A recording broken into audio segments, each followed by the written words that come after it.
Hey everybody, this is another CP short. In this one, we were going to talk about supplements, and we were going to talk about that on a couple different fronts.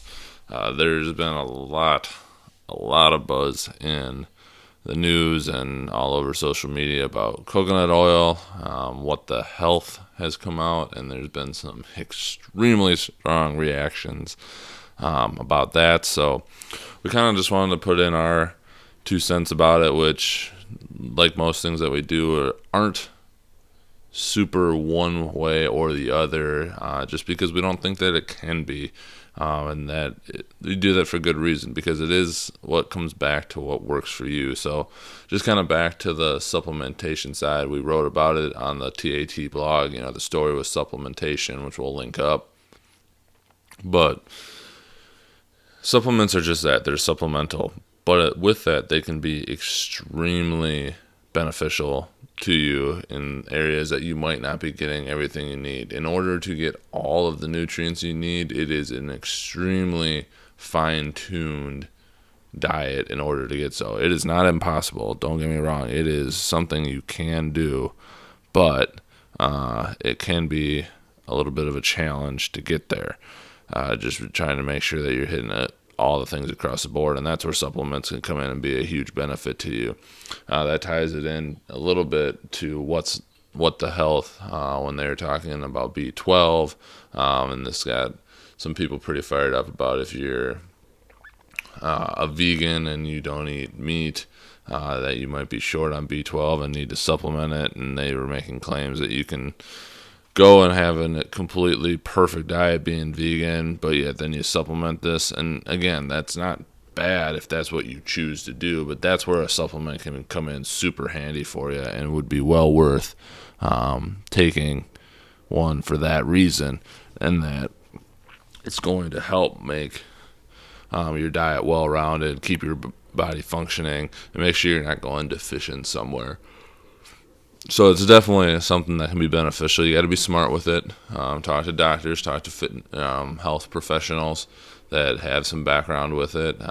You got to be careful not to get sold a bill of goods and that it's going to fix anything and everything you're trying to do.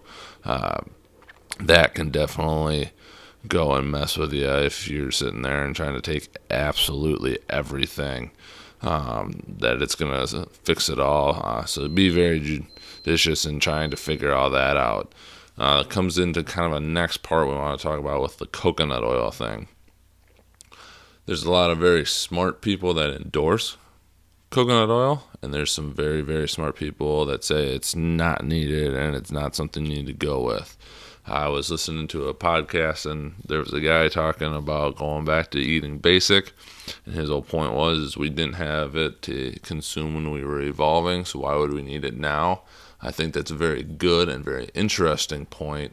I also think that you can go to the other side of that, and it's not necessarily that we didn't have it when we were evolving. I think that's part of our evolution, is that we go and we test and we experiment and we find things that are more beneficial for us to consume that we might not have known about in the past.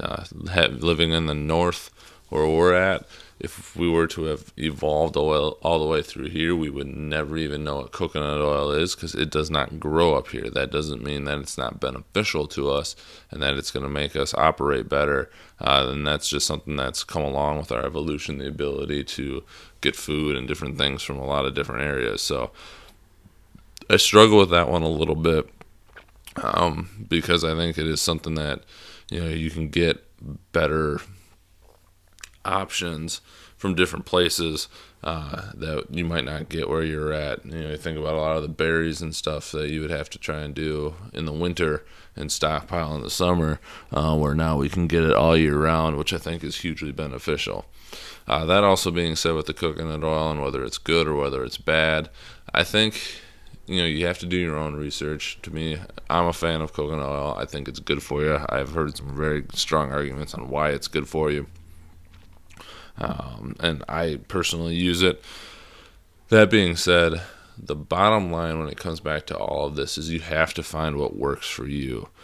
You have to find out what supplements work best for you. You got to find out what diet works best for you. Maybe you respond to a paleo diet. Maybe you respond to an Atkins diet or a ketogenic diet, or insert whatever diet you want here. You got to find the one that works for you.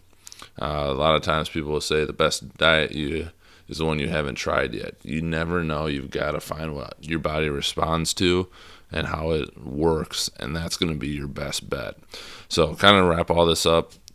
It's all personalized, which can be frustrating, but it's all right if you start with a basic plan, and then you've got to find what works. So be meticulous in documenting, hey, this made me feel better, this made me feel worse, this is what got me to where I wanted to be. I'm able to eat this and maintain my progress, yet still feel like I'm eating enough and not starving, and not getting grumpy to where all of a sudden maybe you go backwards because you just weren't getting all the food that you needed. So with that, we hope you have a great day. As always, shoot us a message, submit through our website at clinicallypressed.com. Any ideas, comments, or otherwise, and we'll talk to you guys soon.